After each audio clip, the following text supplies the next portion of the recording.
There is a place, not here or there, but somewhere in between. There is a space in the thin air that really can be seen. If you listen and observe, you may be surprised. Some may call it Camelot or even paradise. Some may say you cross a bridge, others through a door. But all I know about this place is that I call it Evermore. Evermore.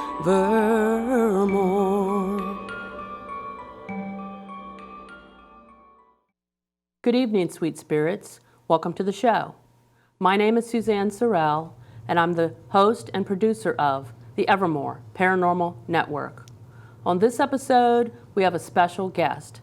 Please welcome James McCann to the show. Hey, thank you for having me. It's a pleasure being here. Thank you for coming. I've been looking so forward to talking to you about all the things you do in the paranormal field. That sounds great. So let's get started. Okay. So, how long have you been a paranormal investigator, researcher, and where are you based out of? I've been paranormal investigating for about 20 years, and I'm based out of Erie, Pennsylvania. Independent. You're independent. I know. I'm kind of that way too. I have a team, but really it's just me and dragging my husband along on everything. So, tell me about your fascination with Gudgeonville or Girard, Pennsylvania, and the documentary that you did and starred in that's called "There's Nobody at the Bridge." Okay, Gudgeonville used to be a historic bridge. It was a landmark, over 100 years old. It's known for being haunted. Some of the stories one is of the mule, okay? They say the mule haunts the bridge because what happened is there used to be a circus that came to town, and when it was coming up through the old Erie Canal, you can hear the calliope, or the organ type thing. And the old man was taking the mule to Meadville, Pennsylvania, and when the mule heard the organ, he fell to his death. Fell to his death right there in the middle of the bridge. So they say that he haunts it. But on a more factual note, okay, there were 3 actual deaths around that area. There was one death in 1955, a girl falling off a 225-foot cliff. There was another girl that fell off the same cliff in 1964. And then there was a young man, he was 15 years old, and for some reason they really don't know what happened to him. They just knew that he was supposed to meet up with some friends, and he never met up with the friends, and then two days later they found his body. So wow, so there's 3 documented deaths? Yes. And the mule?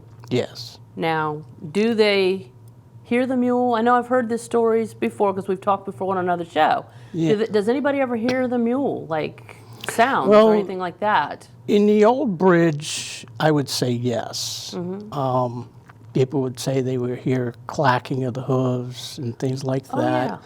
But then again, there's sometimes natural occurrences that, as a paranormal investigator, you have to look into this stuff. And some of the more natural things that it was is there used to be loose boards in the bridge. And when the wind went through, clack, clack, clack, clack, clack. So that was a more natural, explanation for stuff. But then again, there were instances where people say they actually heard hoofs, and there was no wind.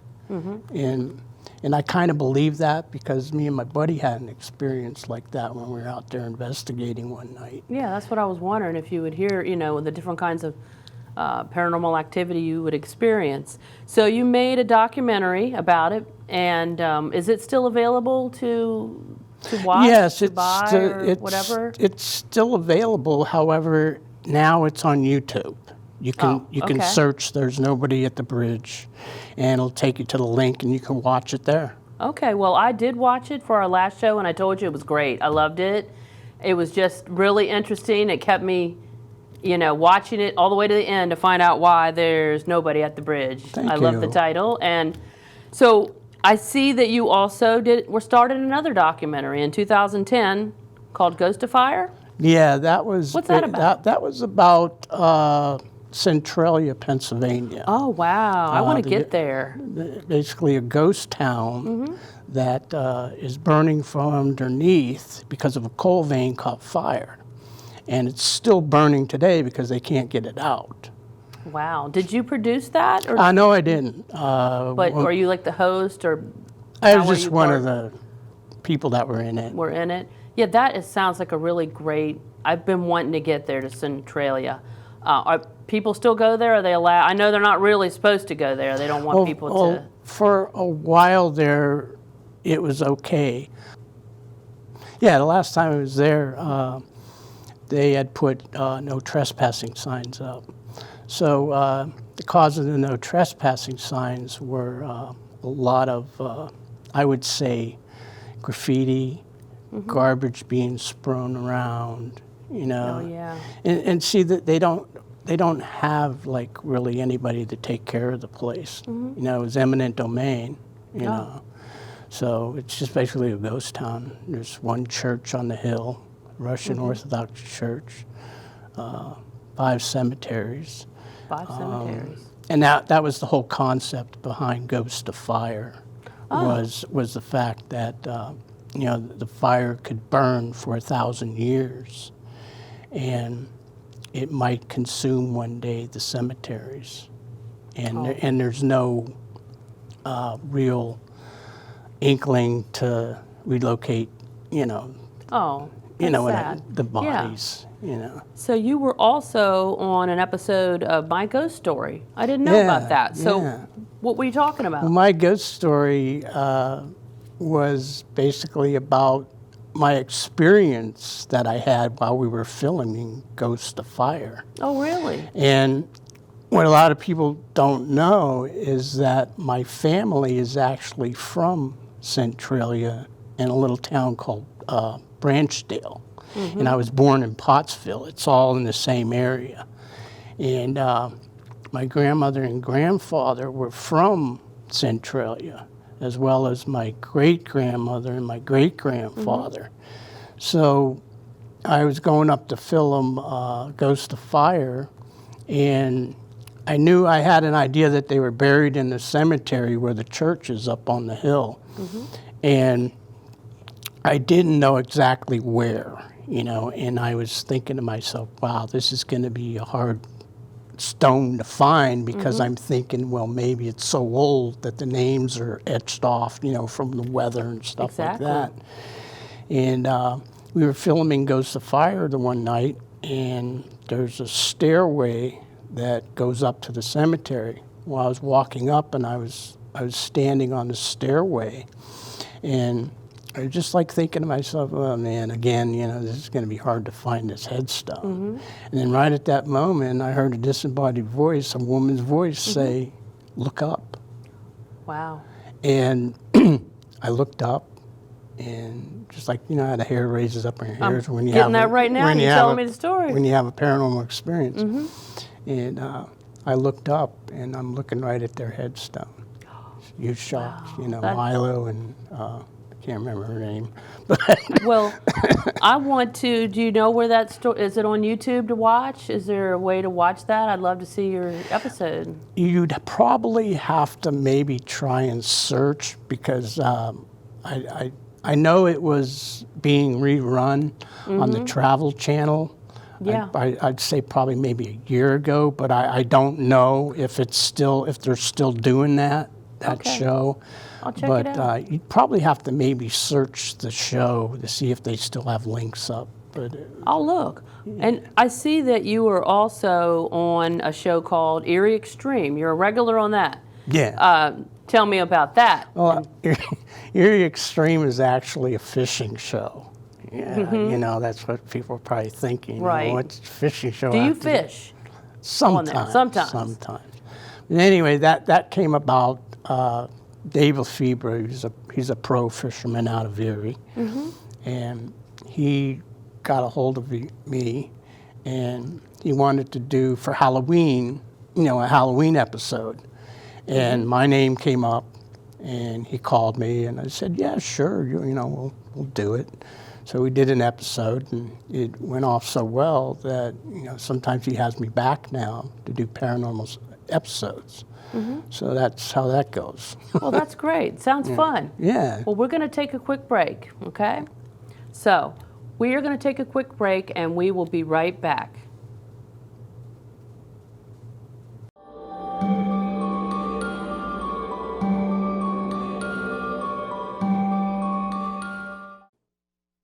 So welcome back. We're talking with James McCann about his theory called TAV, and that is an acronym. So let's get back into that.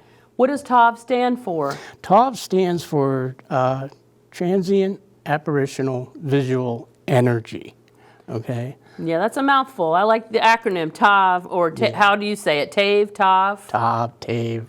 Yeah, it's easier to write that when you're writing about it and so on. I always have acronyms for stuff. So how did that theory come about? Actually, it's kind of funny how it came about, because I was up at a buddy's house, and I was in his room upstairs, and I needed to get some air, so I opened up a window. So what I did is I stuck my head outside the window, and it was foggy out. But what was also there was a power line, okay? Okay. And so what I noticed with the power line was that there was about a foot and a half of clear air all around the power line, which is the energy coming off the power line. So I saw that it was dissipating the fog, and I thought to myself, well, wow, maybe there's some way I can incorporate something like this with the fog out at the bridge, because it gets foggy out there. And I thought to myself, well, why don't I just utilize some cameras, and take some photos of the fog. And then over the years, I noticed that things started coming out of the fog, like formations, and I was like thinking to myself, well, it's not the fog that's actually producing stuff here, it's the energy that's there that could be forming what looks like apparitions. And that's where you get the apparitional visual energy. But the whole theory itself, it's an independent theory, and based off of documentation, exploration, and experimental, things with cameras to shoot the fog and try and show that you can photograph apparitions using the fog. Right. So how long have you been doing this? I've been doing this close to 18 years. Really, with the fog? Yeah. Wow. Yeah. I don't know anybody else that's doing anything like this. And sometimes I'll time lapse it, okay? Then sometimes I'll just use a regular camera, to shoot when I'm in the middle of the fog. I'll just take it and shoot it, and you get some pretty interesting things.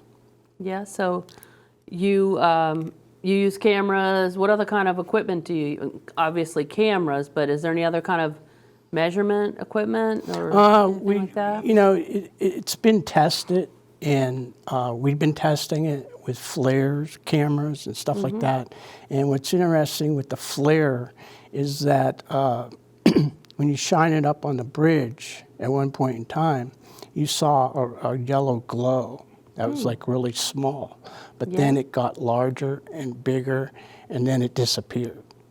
So that's kind of telling me that, yeah, there's energy, that's going on, there's energy out there that could, help prove the theory a little bit more better, So you've been doing this now for 18 years. Yeah, 18 years. You don't have a book out on this already? I'm not a writer.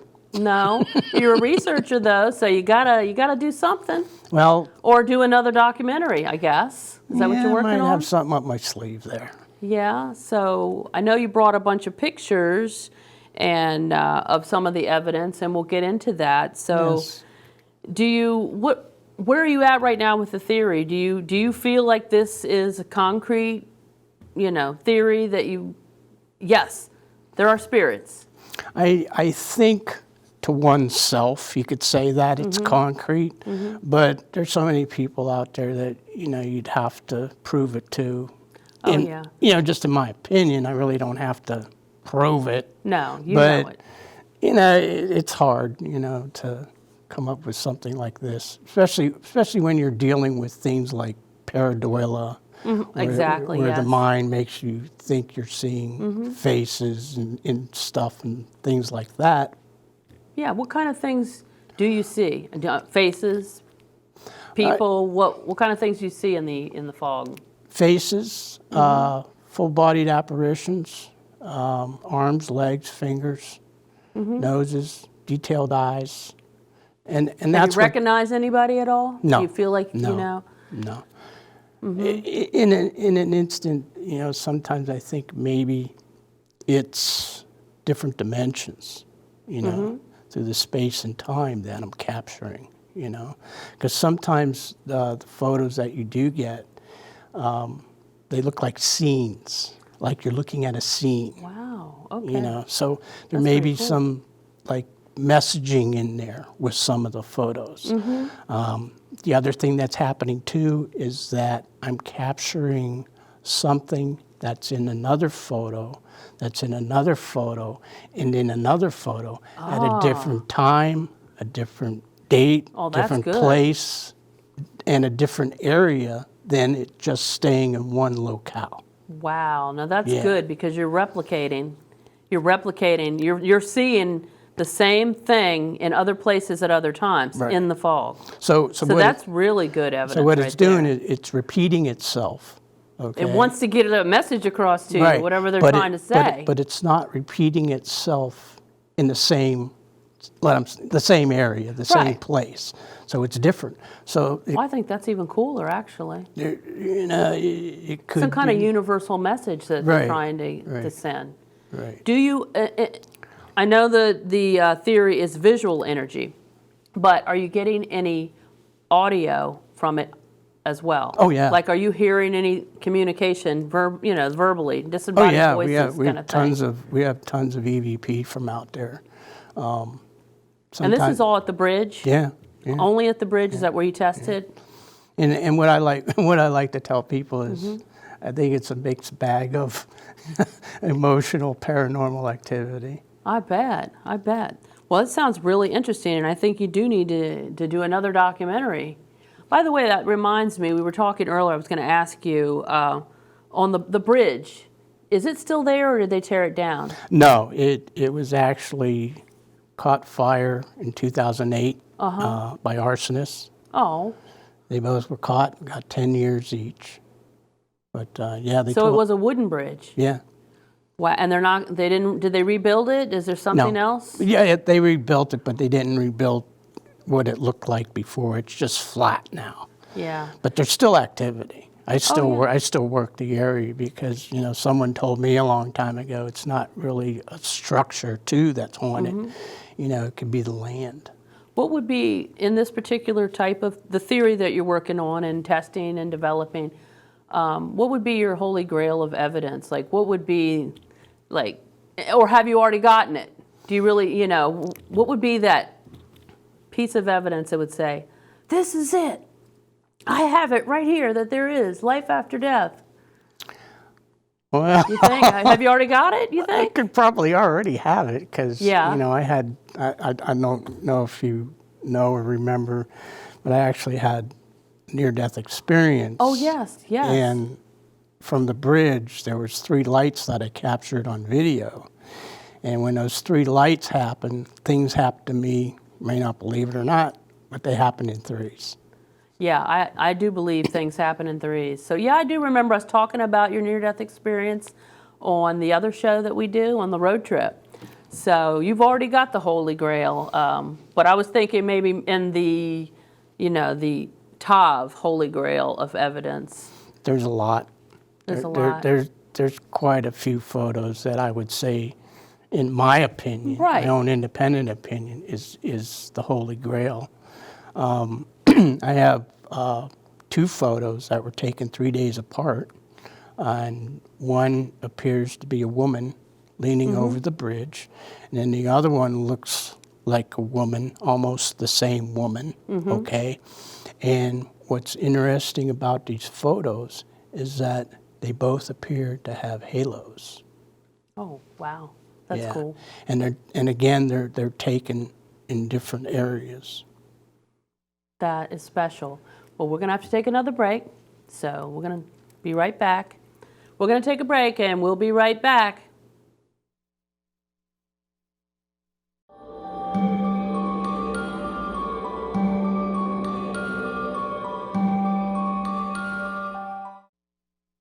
Welcome back. So now I'm going to talk to James about some of the evidence that you have. You brought some pictures with you today?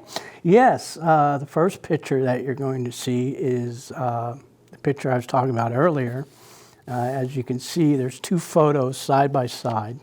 The photo on the left appears to be a woman leaning over the bridge. The story behind that, real quick, is I was walking off the bridge and there was a light mist and fog, and I heard a knock. So I turned around and I snapped a photo, and this is what came out.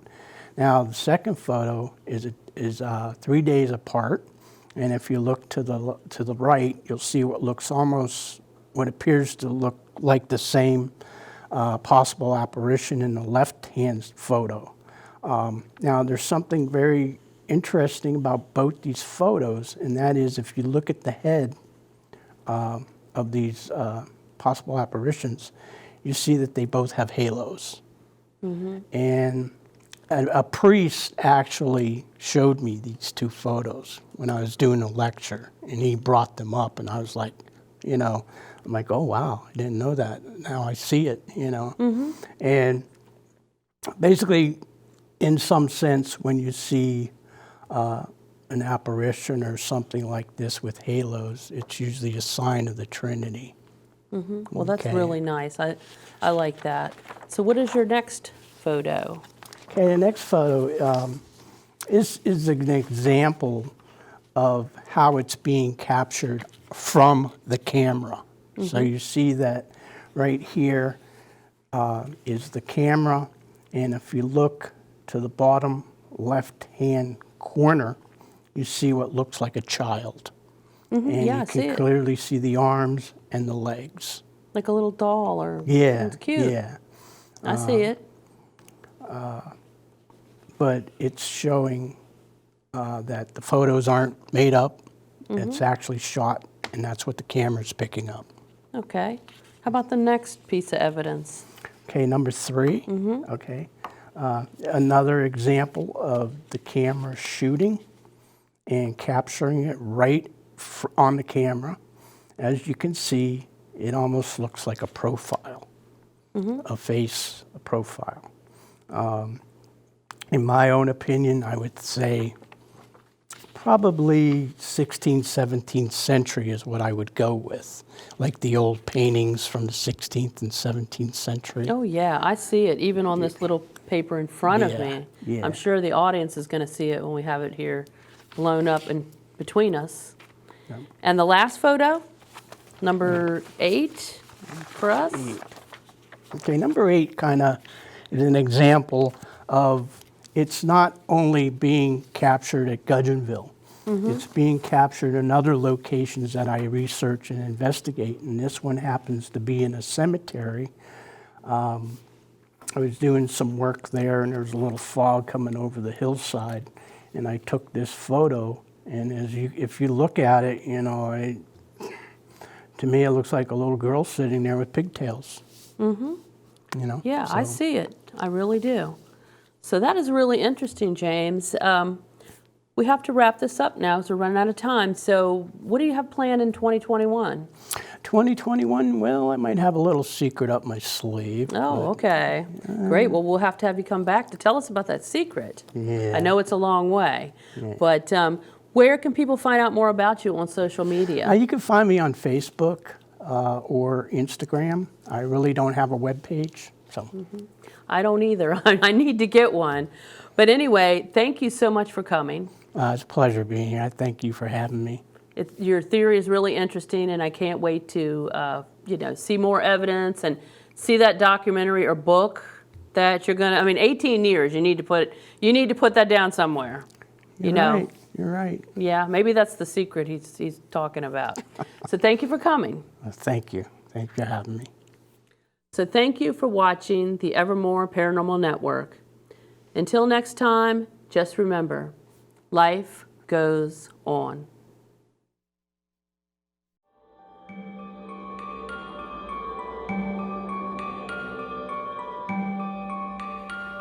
So in the end, what have I said is only that I'm sure. For all I know about this place is that I call it Evermore.